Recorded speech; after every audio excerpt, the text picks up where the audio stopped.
Welcome back to Baby Elias's stories. We now return to Child 44 by Tom Rob Smith. West of the Ural Mountains, the town of Voualsk, 13 March. The car assembly line switched over to the late shift. Ilinaya stopped work and began scrubbing her hands using a bar of black, rancid-smelling soap. The only kind available, if any was available at all. The water was cold. The soap wouldn't lather. It simply disintegrated into greasy shards. But all she could think about were the hours between now and the beginning of her next shift. She had her night planned out. First, she'd finish scraping the oil and metal fillings from under her fingernails. Then she was going home, changing her clothes, daubing some color on her cheeks before heading to Basarov's, a restaurant near the railway station. Basarov's was popular with people visiting on business, officials stopping over before they continued their journey on the Trans-Siberian Railway east or west. The restaurant served food millet soup, barley, kasha, and salted herring, all of which Ilinaya thought was terrible. More importantly, it served alcohol. Since it was illegal to sell alcohol in public without selling food, meals were a means to an end. A plate of food was a permit to drink. In reality, the restaurant was little more than a pickup joint.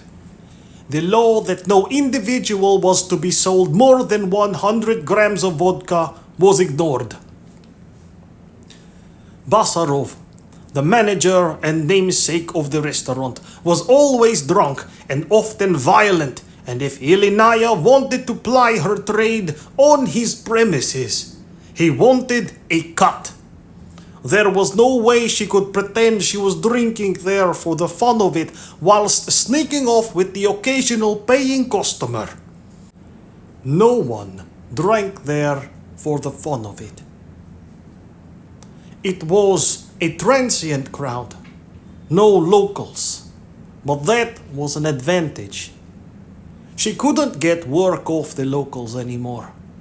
She'd been sick recently, sores, redness, rashes, that kind of thing. A couple of regulars had come down with more or less the same symptoms and bad-mouthed her around town. Now she was reduced to dealing with people who didn't know her. People who weren't staying in town for long and who wouldn't find out they were pissing pus until they reached Vladivostok or Moscow, depending on which way they were traveling. She didn't take any pleasure from the idea of passing on some kind of bug, even if they weren't exactly nice people. But in this town, seeing a doctor about a sexually transmitted infection was more dangerous than the infection itself. For an unmarried woman, it was like handing in a confession, signed with a smear. She'd have to go to the black market for treatment. That required money, maybe a lot of money. And right now, she was saving for something else, something far more important: her escape from this town. By the time she'd arrived, the restaurant was crowded, and the windows steamed up. The air stank of makhorka, cheap tobacco. She'd heard drunken laughter 50 paces before stepping through the door. She'd guessed soldiers. She'd guessed right. There, there were often some kind of military exercises taking place in the mountains, and off-duty personnel were normally directed here. Basarov catered specifically for this sort of clientele. He served watered-down vodka, claiming if anyone complained, and they often did, that it was a high-minded attempt to limit drunkenness. There were frequent fights. Even so, she knew that for all his talk about how hard his life was and how terrible his customers were, he made a tidy profit, selling the undiluted vodka he skimmed off. He was a speculator. He was scum. Just a couple of months ago, she'd gone upstairs to pay him his weekly cut, and through a crack in his bedroom door, caught sight of him counting out ruble note after note after note, which he stored in a tin box tied shut with string. She'd watched, hardly daring to breathe, as he'd wrapped his box in a cloth before hiding it in his chimney. Ever since then, she dreamed of stealing that money and making a break for it. Of course, Basarov would snap her neck for sure if he caught up with her. But she figured that if he ever discovered his tin box was empty, his heart would give out right there, by his chimney place. She was pretty sure his heart and that box were one and the same thing. By her reckoning, the soldiers were going to be drinking for another couple of hours. At the moment, all they were doing was groping her, a privilege they weren't paying for unless you counted free vodka as payment, which she did not. She surveyed the other customers, convinced she could earn a little extra money before the soldiers started clocking on. The military contingent took up the front tables, relegating the remaining customers to the back. These customers were sitting on their own, just them and their drinks and their plates of untouched food.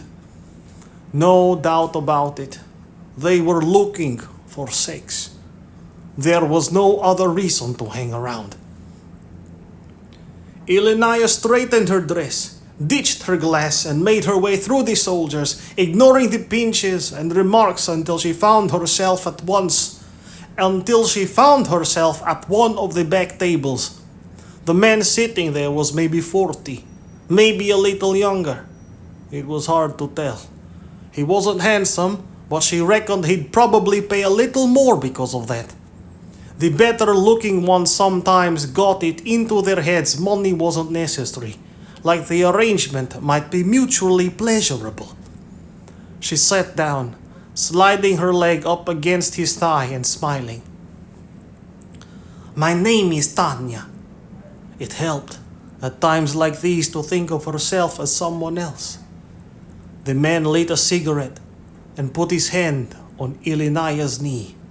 Not bothering to buy her a drink, he tipped half his remaining vodka into one of the many dirty glasses surrounding him and pushed it towards her. She toyed with the glass, waiting for him to say something. He finished his drink, showing no sign of wanting to talk. Trying not to roll her eyes, she pushed for a little conversation. "What's your name?" He didn't reply. Reaching into his jacket pocket, rummaging around, he pulled out his hand, his fist clenched shut. She understood this was a game of sorts and that she was expected to play along. She tapped his knuckles. He turned his fist upside down, slowly extending his fingers, one by one. In the middle of his palm was a small nugget of gold. She leaned forward. Before she could get a good look, he closed his hand and slipped it back into his pocket. He still hadn't said a word. She studied his face. He had bloodshot, boozy eyes, and she didn't like him at all. But then she didn't like many people, and certainly none of the men she slept with. If she wanted to get fussy, she might as well call it quits. Marry one of these locals and resign herself to staying in this town forever. The only way she was going to return to Leningrad, where her family lived, where she'd lived all her life until being ordered to move here, to a town she'd never even heard of, was if she could save up enough money to bribe the officials. Without any high-ranking, powerful friends to authorize the transfer, she needed that gold. He tapped her glass, uttering his first word. Drink. First you pay me, then you can tell me what to do. That's the rule. That's the only rule. The man's face fluttered as if she'd tossed a stone onto the surface of his expression. For a moment she saw something beneath his bland, plump appearance, something unpleasant, something which made her want to look away. But the gold kept her looking at him, kept her in her seat. He took the nugget from his pocket, offering it. As she reached out and picked it from his sweaty palm, he closed his hand, trapping her fingers. It didn't hurt, but her fingers were trapped all the same. She could either surrender to his grip or pull her hand out without the gold. Guessing what was expected, she smiled and laughed like a helpless girl, letting her arm go slack. He released his grip. She took the nugget and stared at it. It was the shape of a tooth. She stared at the man. Where did you get it? When times are tough, people sell whatever they've got. He smiled. She felt sick. What kind of currency was this? He tapped a glass of vodka. That tooth was her ticket out of here. She finished her drink. Ilinaya stopped walking. You work in the mills? She knew he didn't, but there weren't any houses around here except mill worker houses. He didn't even bother to reply. Hey, where are we going? We're almost there. He'd led her to the railway station on the edge of town. Though the station itself was new, it was set in amongst one of the oldest districts, made up of ramshackle, one-room huts with tin roofs and thin wood walls, huts lined up side by side along sewage-stinking streets. These huts belonged to the workers at the lumber mill, who lived 5 or 6 or 7 to a room, no good for what they had in mind. It was freezing cold. Ilinaya was sobering up. Her legs were getting tired. This is your time. The gold buys you 1 hour. That's what we agreed. If you take away the time I need to get back to the restaurant, that leaves you 20 minutes from now. It's around the back of the station. There's just forest back there. You'll see. He pressed forward, reaching the side of the station and pointing into the darkness. She pushed her hands into her jacket pockets, caught up with him, squinting in the direction he was pointing. She could see train tracks disappearing into the forest and nothing else. What am I looking at? There.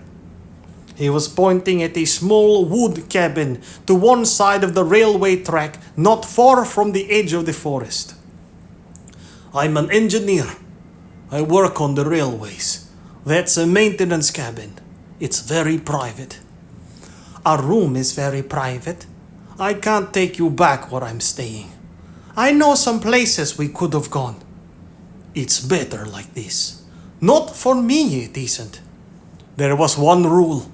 I pay you, you obey. Either give me back my gold or do as I say. Nothing about this was good except for the gold. He stretched out his hand, waiting for the gold to be returned. He didn't seem angry or disappointed or impatient. Ilinaya found this indifference comforting. She began walking towards the cabin. Inside you get 10 minutes, agreed? No reply. she'd take that as a yes. The cabin was locked, but he had a set of keys, and after fumbling for the right one, struggled with the lock. "It's frozen." She didn't respond, turning her head to the side and sighing to indicate her disapproval. Secrecy was one thing, and she'd already presumed he was married.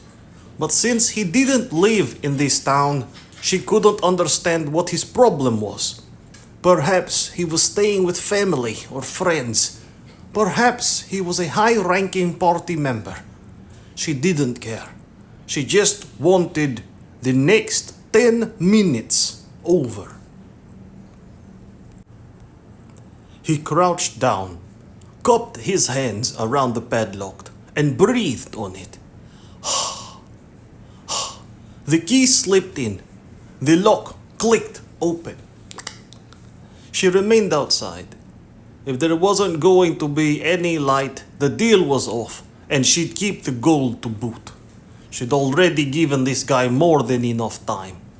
If he wanted to waste it on an expedition to nowhere, that was up to him. He stepped into the cabin, disappearing into the darkness. She heard the sound of a match being struck. Light flickered from the heart of a hurricane lamp. The man cranked up the lamp and hung it from a crooked hook sticking out from the roof. She peered inside. The cabin was filled with spare track, screws, bolts, tools, and timber. There was a smell of tar. He began clearing one of the workstations. She laughed. "I'll get splinters in my bum." To her surprise, he blushed. Improvising, he spread his coat across the work surface. She stepped inside. A perfect gentleman. Normally, she'd take off her coat, maybe sit on the bed and roll down a stocking, make a performance of it. But with no bed and no heating, all she planned on allowing him to do was to lift up her dress. She'd keep the rest of her clothes on. "Hope you don't mind if my jacket stays on?" She shut the door, not expecting it would make much difference to the temperature, which was almost as cold inside as it was out. She turned around. The man was much closer than she remembered. She caught sight of something metallic coming towards her. She didn't have time to work out what it was. The object connected with the side of her face. Pain shot through her body from the point of impact, traveling down her spine to her legs. Her muscles went slack. Her legs slumped as though her tendons had been snipped. She fell back against the cabin door. Her eyesight blurred. Her face felt hot. There was blood in her mouth. She was going to pass out, lose consciousness, but she fought against it, forcing herself to stay awake, focusing on his voice. "You do exactly as I say." Would submission satisfy this man? Shards of broken tooth dug into her gum and convinced her otherwise. She didn't feel like believing in his mercy.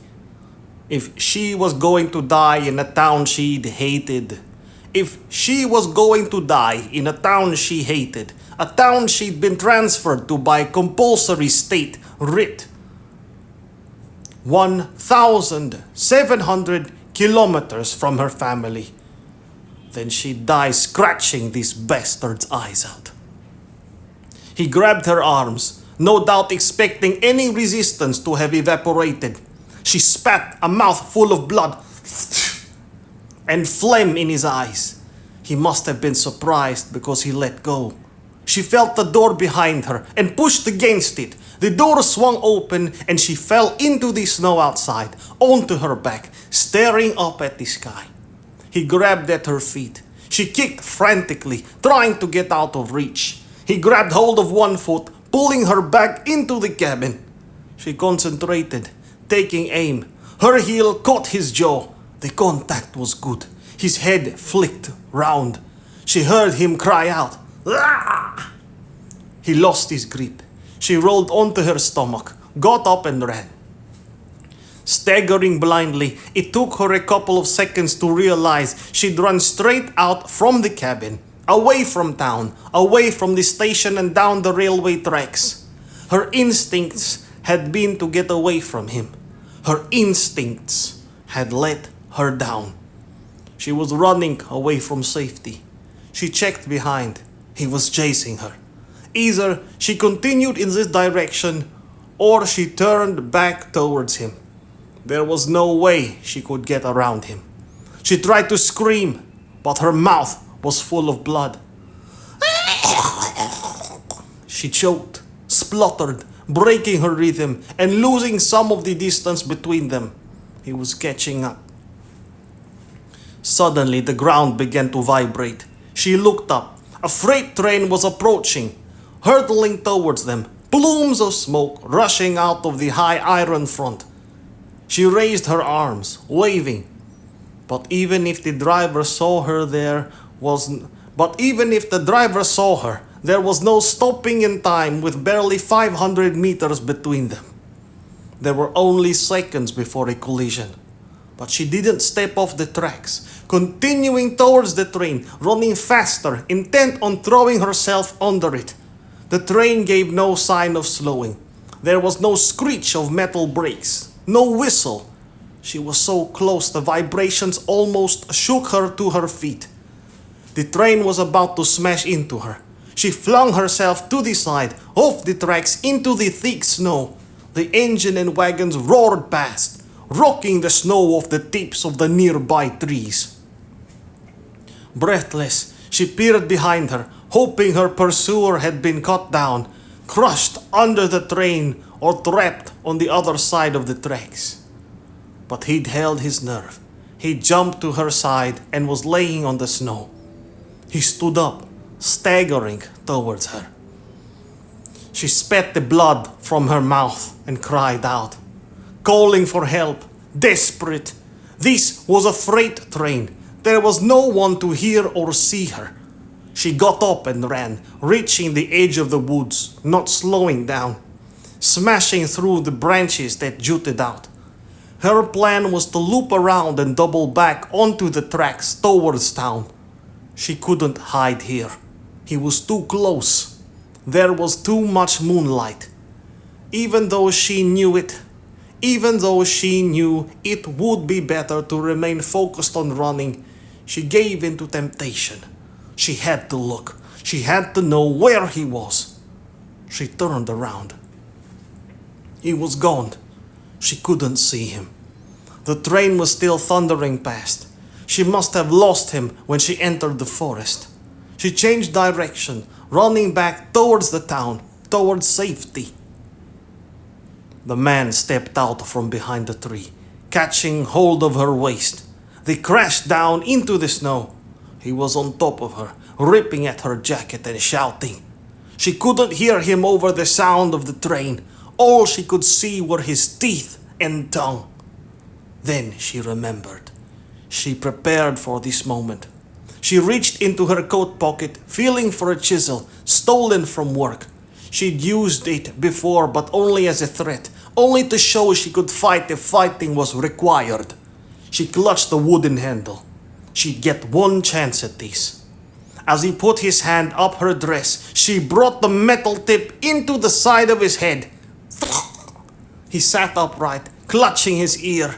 She sliced at him again, cutting the hand that clutched his ear. She should have struck again and again. She should have killed him. But her desire to get away was too strong. She scrambled backwards on all fours like an insect, still holding the bloody chisel. The man dropped onto his hands and knees, crawling after her. Part of his earlobe hung loose, dangling from a flap of skin. His expression twisted with anger. He lunged for her ankles. She managed to keep out of reach, barely, outpacing him until she backed into a tree trunk. With her brought to a sudden stop, He caught up, took hold of her ankle. She slashed at his hand, jabbing and cutting. He grabbed her wrist, pulling her towards him. Face to face, she leaned forward, trying to bite his nose. With his free hand, he clasped her neck, squeezing, keeping out of her reach. She gasped, trying to break free, but his grip was too strong. She was suffocating. She threw her weight sideways. The two of them tumbled, rolling in the snow, over and over each other. Inexplicably, he let go, releasing her neck. She coughed, catching her breath.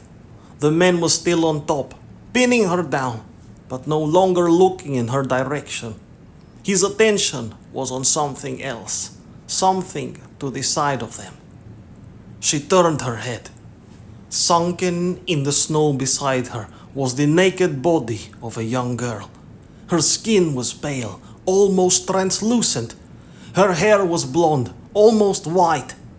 Her mouth was wide open and had been stuffed with dirt. It formed a mound, rising above her thin blue lips. The girl's arms and legs and face appeared to be uninjured, covered in a light layer of snow which had been disturbed when they'd rolled into it. Her torso had been savaged. The organs were exposed, ripped, torn. Much of the skin was missing, cut away or peeled back, as though her body had been attacked by a pack of wolves. Ilinaya looked up at her pursuer. He seemed to have forgotten about her. He was staring at the girl's body. He began to retch, doubled over, and was sick. Without thinking, she put a consoling hand on his back, remembering herself, remembering who this man was and what he'd done to her. She pulled her hand away, got up, and ran. This time her instincts didn't let her down. She broke through the edge of the forest, running towards the station. She had no idea if the man was chasing her or not. This time, she didn't scream, didn't slow down, and didn't look back. Moscow, 14 March. Leo opened his eyes. A flashlight blinded him. He didn't need to check his watch to know the time. A resting hour, 4 in the morning. He got out of bed, heart pounding. In the dark, he staggered, disorientated, bumping into one man, pushed to the side. He stumbled, regaining his balance. The lights came on. Adjusting to the brightness, he saw 3 officers, young men, not much older than 18. They were armed. Leo didn't recognize them, but he knew the kind of officers they were. Low-ranking, unthinkingly obedient. They'd follow whatever orders they'd been given. They'd be violent without hesitation. Any slight resistance would be answered with extreme force. They gave off a smell of cigarette smoke and alcohol. Leo supposed these men hadn't been to bed yet, drinking all night, staying up for this assignment. Alcohol would make them unpredictable, volatile. To survive these next few minutes, Leo would have to be cautious, submissive. He hoped Riza understood that as well. Riza was standing in her nightclothes, shivering, but not from cold. She wasn't sure whether it was shock or fear or anger. She couldn't stop shaking. But she wouldn't look away. She wasn't embarrassed. Let them be embarrassed at their violation. Let them see her crumpled nightdress, her untidy hair. No, they were indifferent. It was all the same to them. Part of their job. She saw no sensitivity in these boys' eyes. They were dull, flicking from side to side like a lizard reptilian eyes. Flicking from side to side like a lizard. reptilian eyes. Where did the MGB find these boys with souls of lead? They made them that way. She was sure of it. She glanced at Leo. He was standing with his hands in front, his head dropped in order to avoid eye contact. Humility, meekness, maybe that was the smart way to behave. But she didn't feel smart right now. There were 3 thugs in their bedroom. She wanted him defiant, angry. Surely that was the natural reaction. Any ordinary man would feel outrage. Leo was political, even now. One of the men left the room to return almost immediately, holding 2 small cases. This is all you can take. You can carry nothing on your person except your clothes and your papers. In 1 hour we leave, whether you're ready or not. Leo stared at the cases. Canvas stretched tight over a timber frame. They offered a modest space, enough for a day trip. He turned to his wife. Wear as much as you can. He glanced behind him. One of the officers was watching, smoking. Can you wait outside? Don't waste time making requests. The answer to everything is no. Riza got changed, sensing this guard's reptile eyes roaming over her body. She wore as many clothes as she could reasonably manage. Layers on top of layers. Leo did the same. It might have been comical. In other circumstances, their limbs swollen by cotton and wool. Dressed, she grappled with the question of what, of all their belongings, they should bring and what they were forced to leave behind. She examined the case. It was no more than 19 centimeters wide, maybe 60 centimeters high, and 20 centimeters deep. Their lives had to reduce to fit this space. Leo knew there was a chance they'd been told to pack merely as a way of being moved without any of the emotional fuss. The struggle which came with the realization that they were being sent to their deaths. It was always easier to move people around if they clung to the notion, no matter how small, that they were going to survive. It was always easier to move people around if they clung to the notion, no matter how small, that they were going to survive. However, what could he do? Give up? Fight? He made several quick calculations.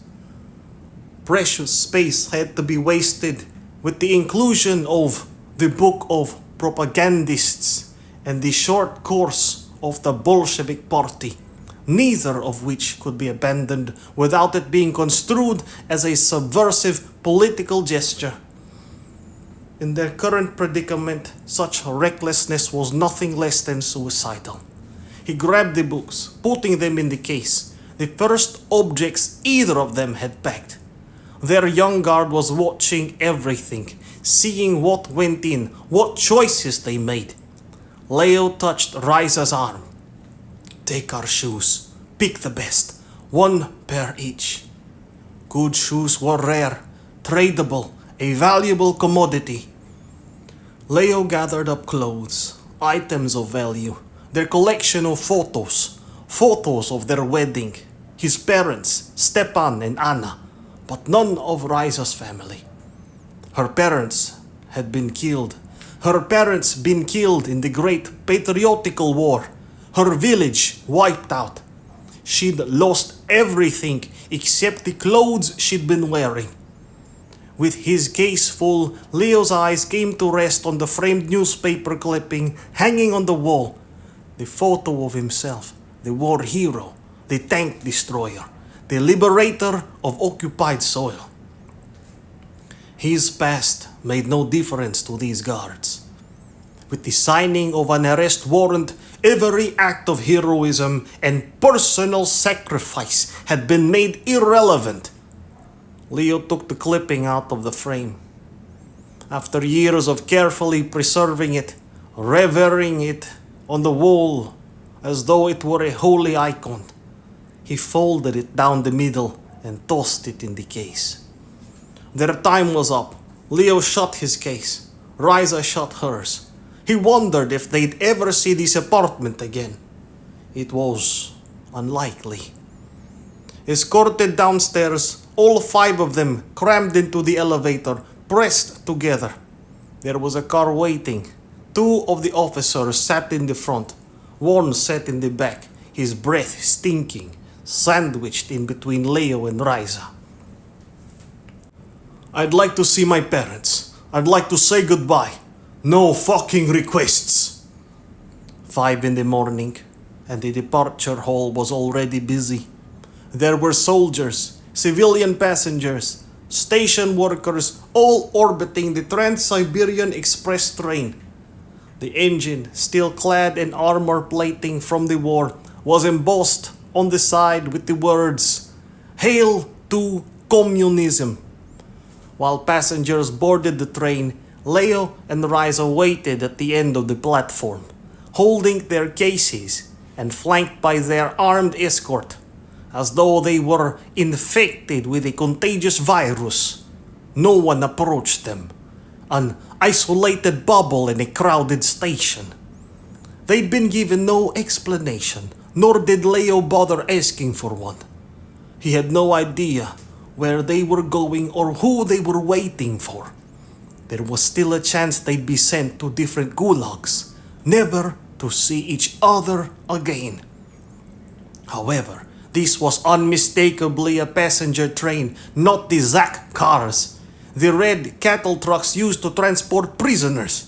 Was it possible they were going to escape with their lives? There was no doubt that they'd be lucky so far.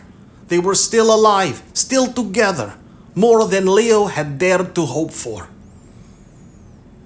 After Leo's testimony, he'd been sent home, placed under house arrest until a decision could be made. He'd expected it to take no more than a day. On the way to his apartment, on the 14th floor landing, aware that he still had the incriminating hollow coin in his pocket, Leo had tossed it over the side. Maybe Vasily had planted it, maybe not. It no longer mattered. When Riza had arrived back from school, she'd found 2 armed officers outside their door. She'd been searched and ordered to remain inside. Leo had explained their predicament, the allegations against her, his own investigation and his denial of the charges. He hadn't needed to explain that their chances of survival were slim. As he talked, she'd listened without comment or question, expressionless. When he'd finished, her response had taken him by surprise. "It was naive to think this wouldn't happen to us too." They'd sat in their apartment, expecting the MGB to come at any minute. Neither of them had bothered to cook. Neither of them had been hungry, even though the sensible thing to do would have been to eat as much as possible in preparation for what might lay ahead.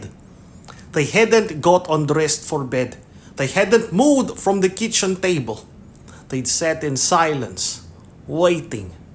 Considering they might never see each other again, Leo had felt an urge to talk to his wife, to say things that needed to be said.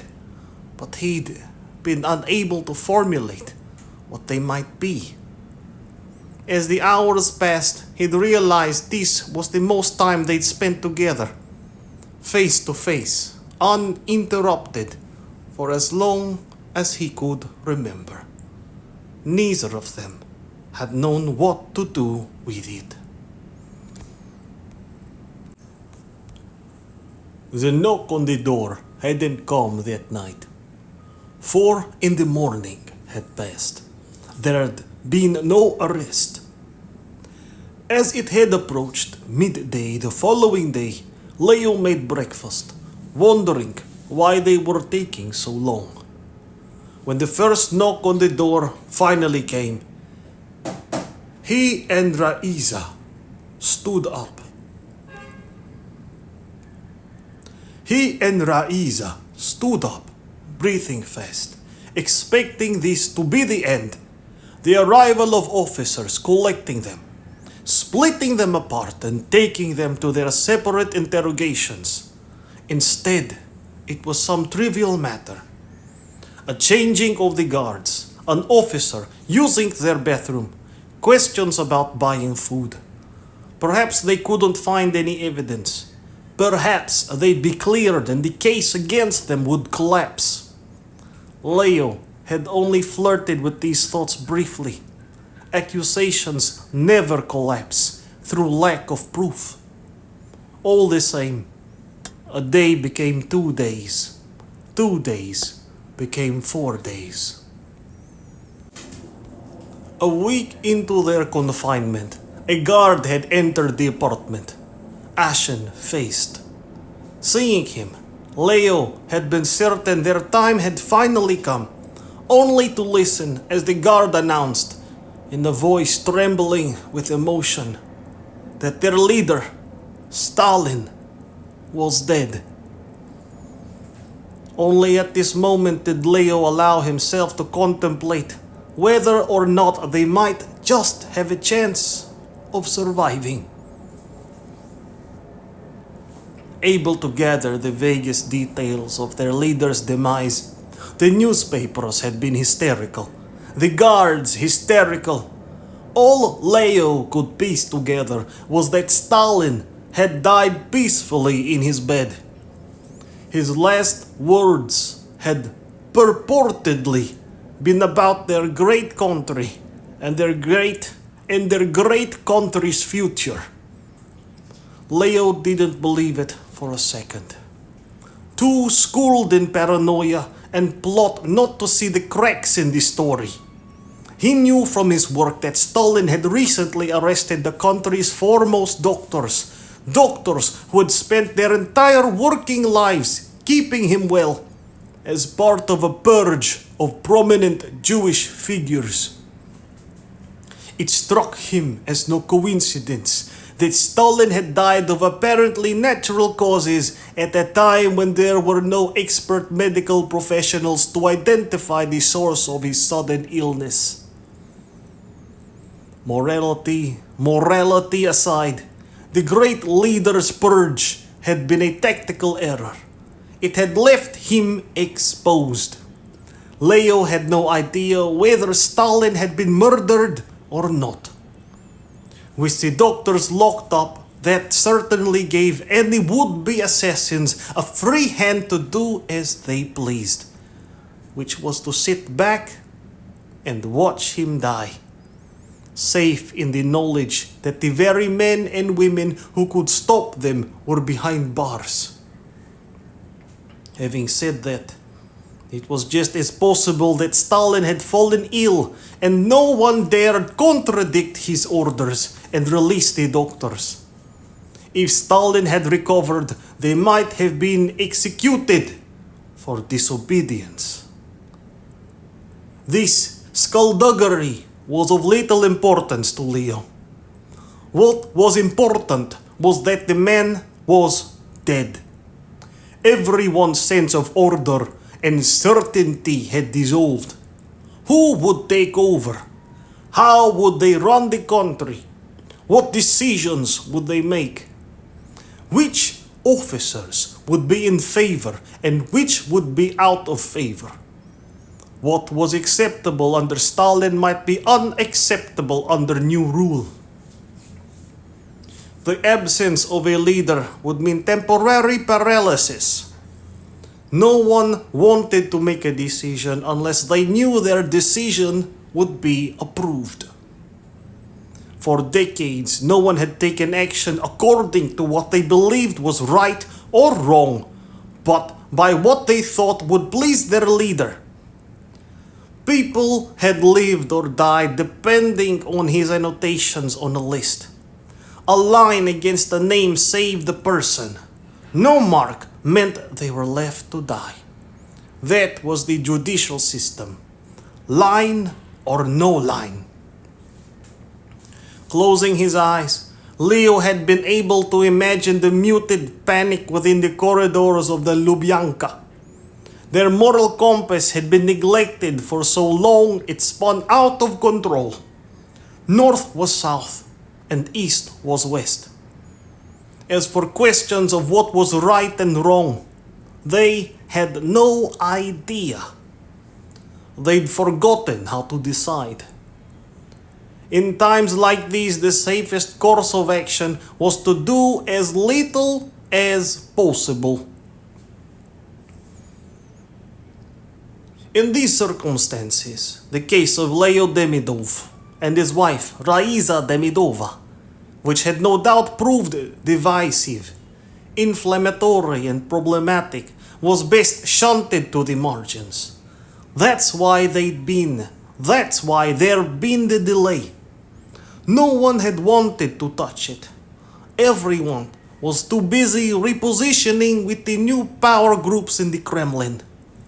To complicate matters further, Lavrenti Beria, Stalin's closest aide, and if anyone had poisoned Stalin, Leo suspected it was him, had already assumed the mantle of leader and dismissed the notion that there was a plot ordering the doctors to be released. To complicate matters further, Lavrenti Beria, Stalin's closest aide, and if anyone had poisoned Stalin, Leo suspected it was him, had already assumed the mantle of leader and dismissed the notion that there was a plot, ordering the doctors to be released. Suspects released because they were innocent. Who'd heard of such a thing? Certainly Leo couldn't remember any precedent.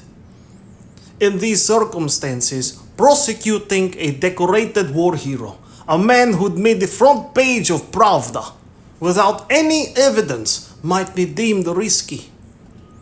So, on the 6th of March, instead of a knock on the door bringing news of their fate, Leo and Raisa had been granted permission to attend the state funeral of their great leader.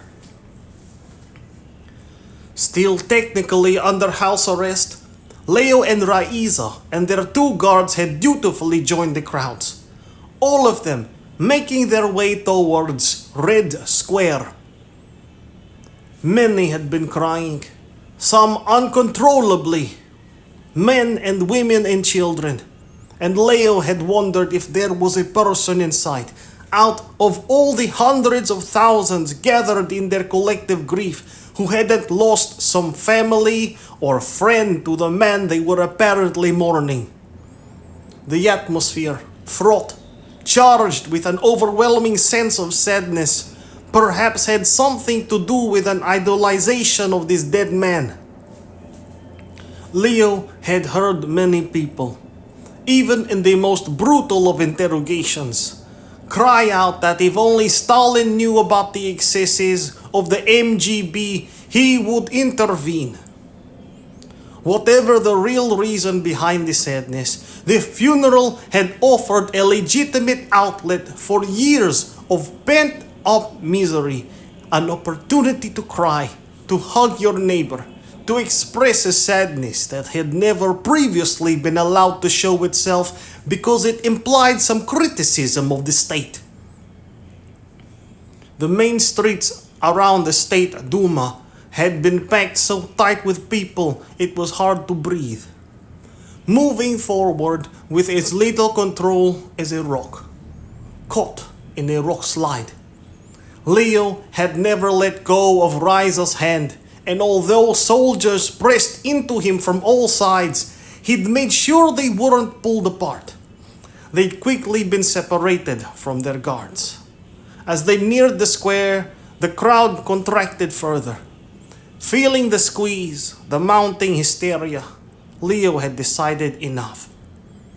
By chance, they'd been pushed to the edge of the crowd, and he'd stepped into a doorway, helping Raisa out of the crowd. They'd sheltered there, watching as the streams of people continued past. It had been the right decision. Up ahead, people had been crushed to death. In the chaos, they could have attempted escape. They considered it, debated it, whispering to each other in that doorway. The guards accompanying them had been lost. Raisa had wanted to run, but running would have given the MGB all the reason they needed to execute them. And from a practical point of view, they had no money, no friends, and no place to hide. If they decided to run, Leo's parents would have been executed. They'd been lucky so far. Leo had staked their lives on braving it out. The last of the passengers had finished boarding. The station master, seeing the uniforms clustered on the platform by the engine, was holding the departure for them. The train driver leaned out of his cabin, trying to figure out what the problem was. Curious passengers were stealing glances out of windows at this young couple in some sort of trouble. Leo could see a uniformed officer walking towards them. It was Vasily. Leo had been expecting him. He'd hardly missed the opportunity to gloat. Leo felt a flicker of anger, but it was imperative he kept his emotions under control. There was, perhaps, a trap still to be set. Raisa had never seen Vasily before, but she'd heard Leo's description of him. A hero's face, a henchman's heart. Even at a glance, she could tell there was something not quite right about him. He was handsome, certainly, but he was smiling as though a smile had been invented to express nothing other than ill will. When he finally reached them, she noticed his pleasure at Leo's humiliation and his disappointment that it wasn't greater. Vasily widened his smile. I insisted that they wait, so I could say goodbye and explain what has been decided for you. I wanted to do it personally, you understand. He was enjoying himself. As much as this man appalled Leo, it was stupid to risk angering him when they'd survived so much. In a voice barely audible, he muttered, I appreciate that. You've been reassigned. It was impossible to keep you in the MGB with so many unanswered questions over your head. You're going to join the militia, not as a Sieshchik, not as a detective, but as the lowest entry position. An Uchatskovoy.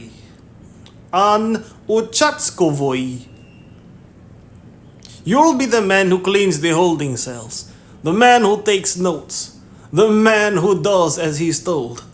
You need to get used to taking orders if you're to survive. Leo understood Vasily's disappointment. This punishment, employed exile in the local police force, was light. Considering the severity of the allegations, they could have faced 25-year terms mining gold in Kolyma. In Kolyma, where temperatures were 50 below freezing and prisoners' hands were deformed by frostbite and where their life expectancy was 3 months. They'd escaped not only with their lives but with their freedom. Leo didn't imagine that Major Kuzmin had done it out of sentimentality. The truth was that he would have embarrassed himself by prosecuting his protege.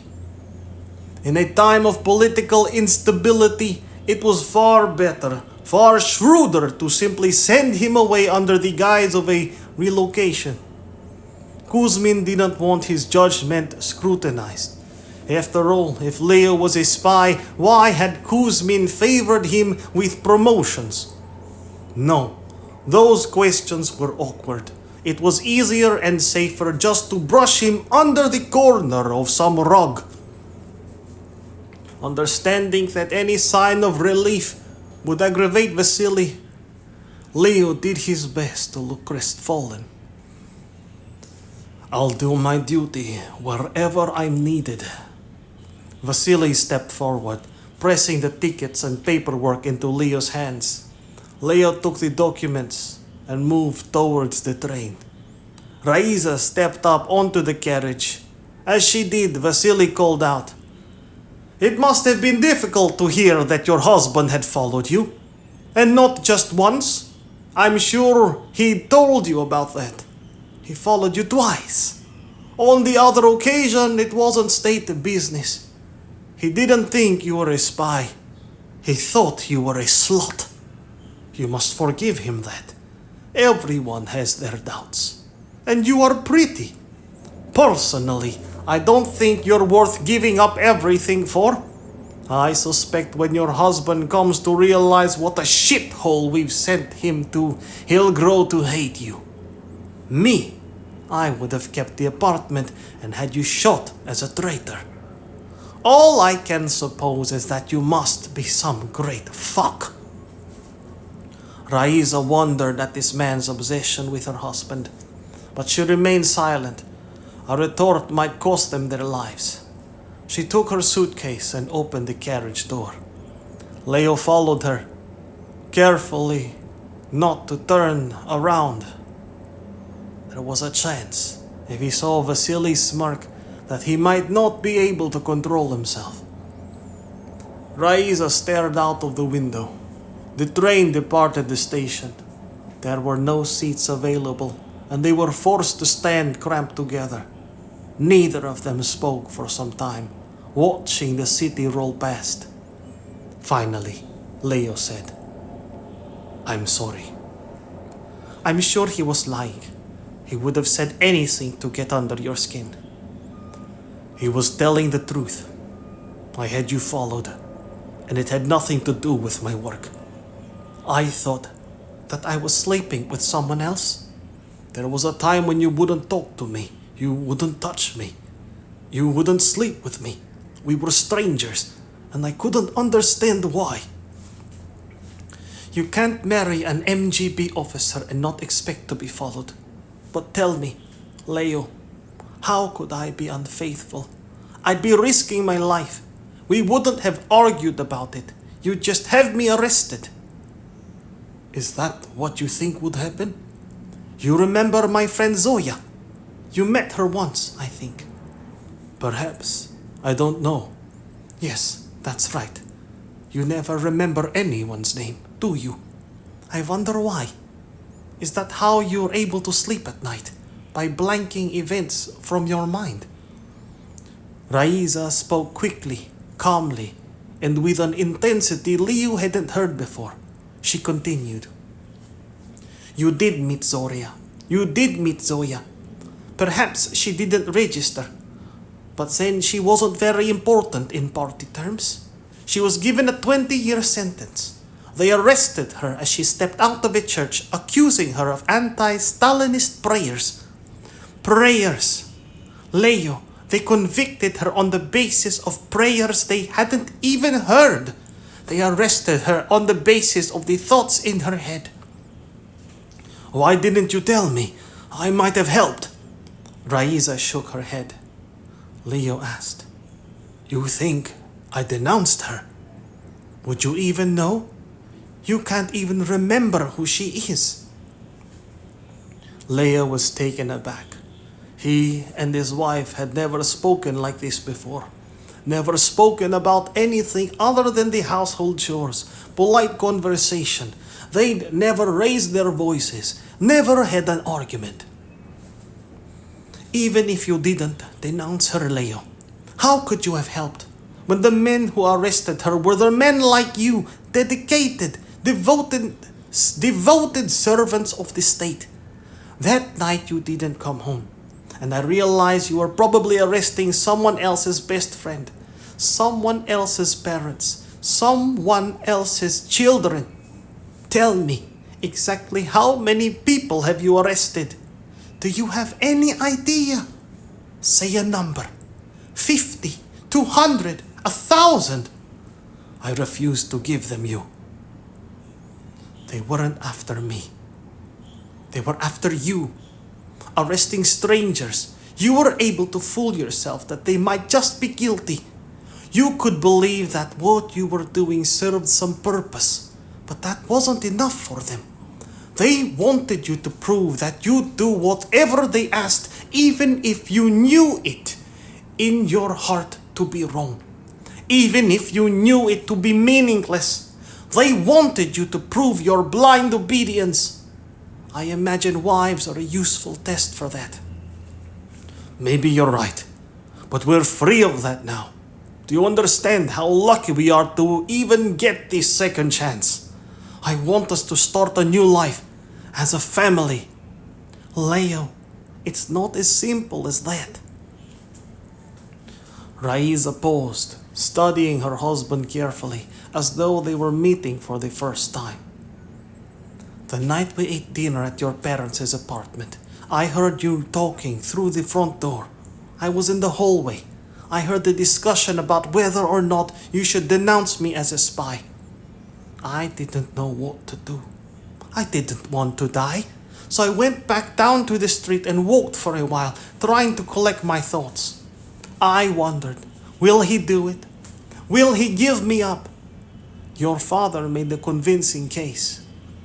My father was scared. 3 lives weighed against 1. It's hard to argue with those numbers. But what about 3 lives against 2? You're not pregnant? Would you have vouched for me if I wasn't? And you waited until now before telling me? I was afraid you might change your mind. This was their relationship, stripped bare. Leo felt unsteady. The train he was standing on, the people near him, the cases, his clothes, the city outside. None of it felt right now. He could trust none of it, not even the things he could see and touch and feel. Everything he'd believed in was a lie. Raisa, have you ever loved me?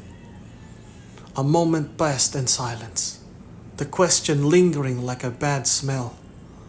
The two of them rocking with the motion of the train. Finally, instead of answering, Raisa knelt down and tied her shoelace. Voualsk, 15 March. Varlam Babinich was sitting cross-legged on a filthy concrete floor in the corner of an overcrowded dormitory, his back to the door, using his body to shield from view the objects arranged in front of him. He didn't want the other boys to interfere, as they had a tendency to if something caught their interest. He glanced around. The 30 or so boys in the room weren't paying him any attention. Most of them lay side by side on the 8 piss-sodden beds they were forced to share. He watched 2 of them scratching the bug bites swelling up across each other's backs. Satisfied that he wasn't going to be pestered, he returned to the objects arranged in front of him. Objects he'd collected over the years, all of them precious to him, including his most recent addition, stolen this morning, a 4-month-old baby. Varlam was dimly aware that by taking the baby, he'd done something wrong, and that if he was caught, he'd be in trouble. More trouble than he'd ever been in before.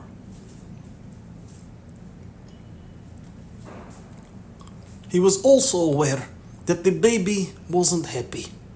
It was crying.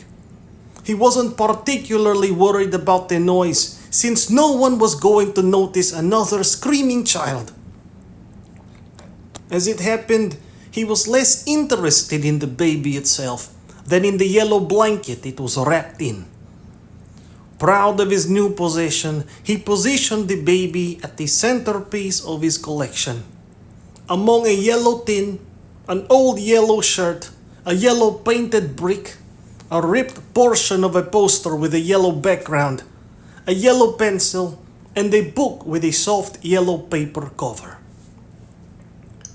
In the summer, he added to this collection wild yellow flowers, which he picked from the forest. The flowers never lasted long, and nothing made him sadder than watching their shades of yellow fade, the petals becoming lank and brown. He used to wonder, where does the yellow go? He had no idea, but he hoped he'd go there too someday. Maybe when he died. The color yellow was more important to him than anything or anybody.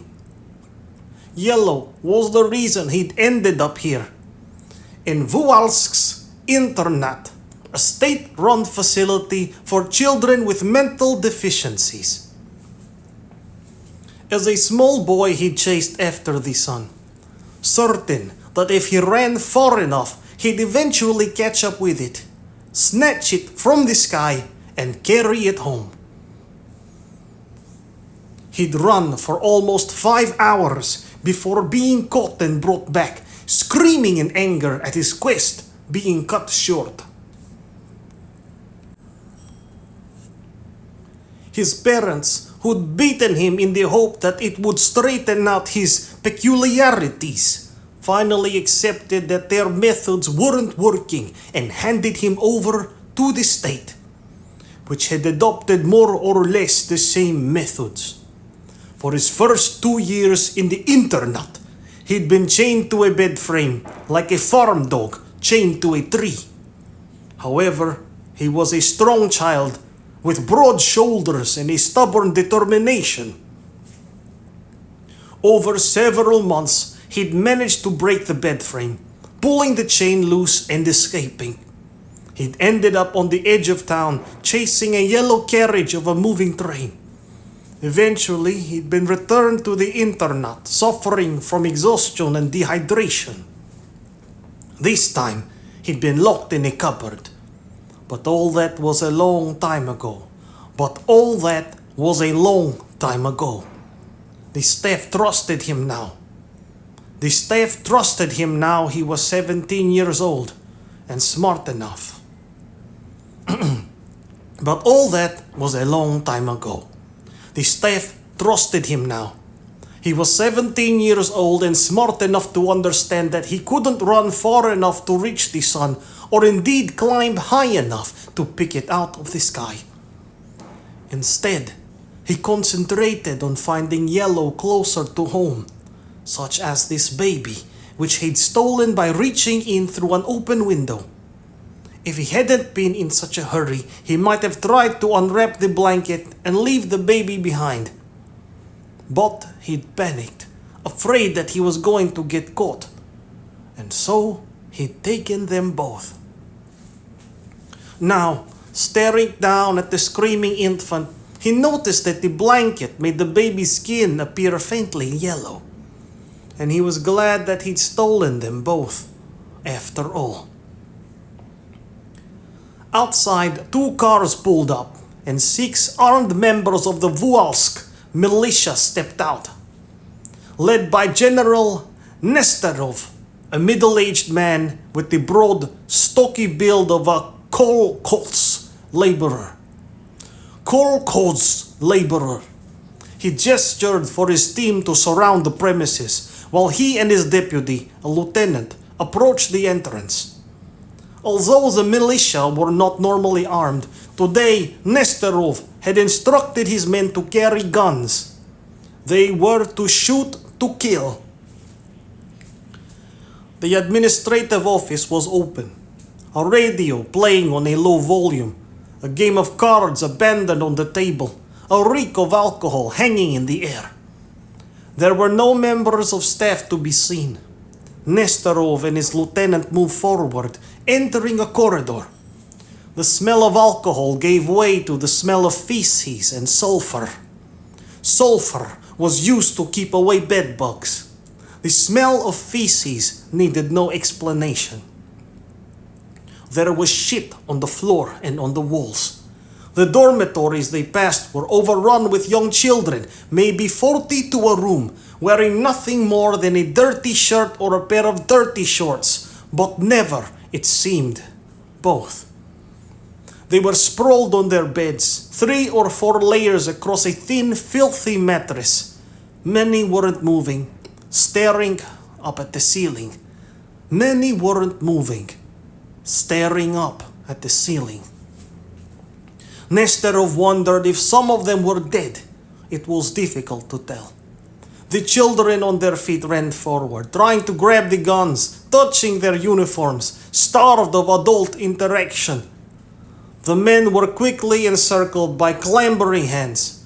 Even though Nesterov had braced himself for terrible conditions, he found it difficult to comprehend how things could have got this bad. He intended to bring it up with the director of the establishment. However, that was for another time.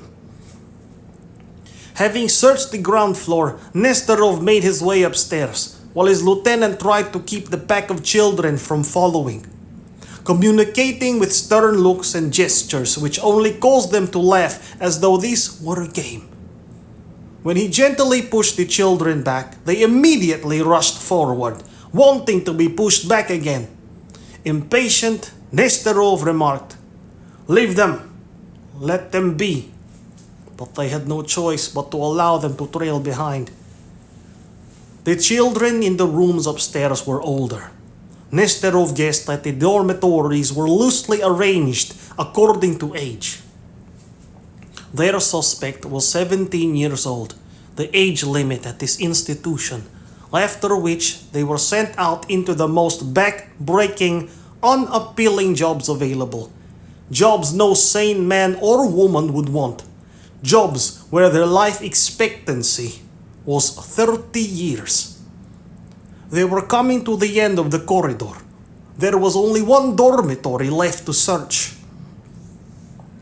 With his back to the door, Varlam was preoccupied with stroking the baby's blanket, wondering why the child wasn't crying anymore. He prodded it with a dirty finger. Suddenly a voice cut across the room, causing his back to stiffen. "Varlam, stand up and turn around, very slowly." Varlam held his breath and closed his eyes, as though this might make the voice disappear. It didn't work. "I'm not going to tell you again. Stand up and turn around." Nesterov stepped forward, approaching Varlam's position. He couldn't see what the boy was sheltering. He couldn't hear the sound of a baby crying. All the other boys in the dormitory were sitting upright, staring, fascinated. Without warning, Varlam sprang to life, scooping something up in his arms, standing and turning round. He was holding the baby. It started crying. Nesterov was relieved. The child was alive, at least, but not out of danger. Varlam was holding it tight against his chest, his arms wrapped around the baby's fragile neck. Nesterov checked behind him. His deputy had remained by the door with the other curious children clustered around. He took aim at Varlam's head, cocking his gun, ready to kill, waiting for the order. He had a clear line, but at best he was an average shot.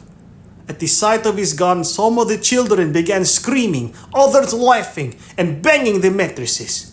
The situation was getting out of control. Varlam was beginning to panic. Nesterov holstered his weapon, raising his hand in an attempt to pacify Varlam, speaking over the din. "Give me the child." "I'm in so much trouble." "No, you're not. I can see the baby is okay. I'm pleased with you. You've done a good job. You've looked after him. I'm here to congratulate you." "I did a good job?" "Yes, you did." Can I keep it?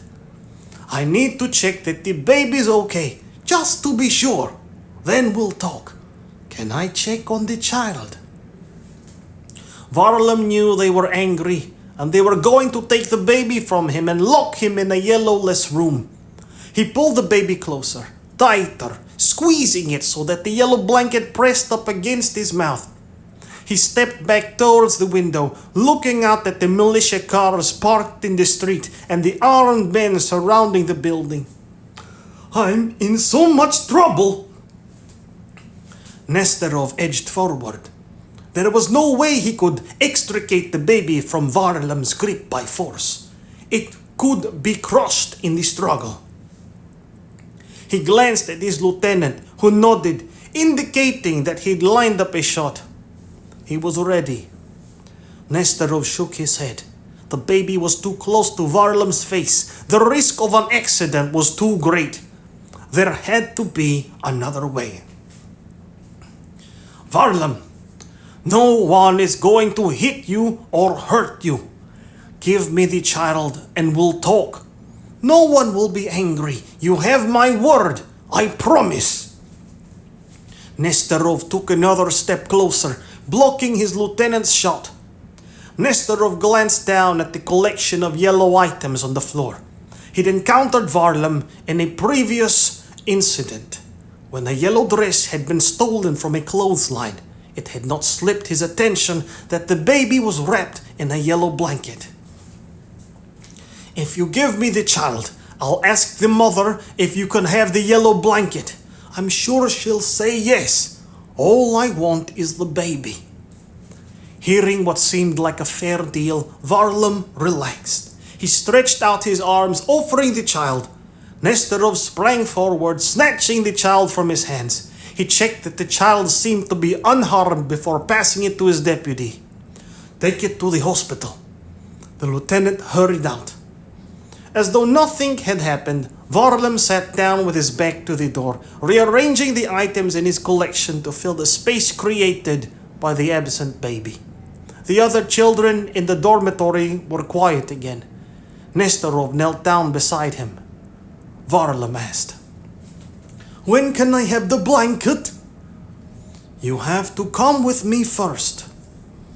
Varlam continued rearranging his collection. Nesterov glanced at the yellow book. It was a military manual, a confidential document. "How did you get that?" "I found it." "I'm going to have a look. Will you stay calm if I have a look?" "Are your fingers clean?" Nesterov noticed that Varlam's fingers were filthy. "My fingers are clean." Nesterov picked it up, casually flicking through. There was something in the middle, pressed between the pages. He turned the book upside down and shook it. A thick lock of blonde hair fell to the floor. He picked it up, rubbing it between his fingers. Varlam blushed. "I'm in so much trouble."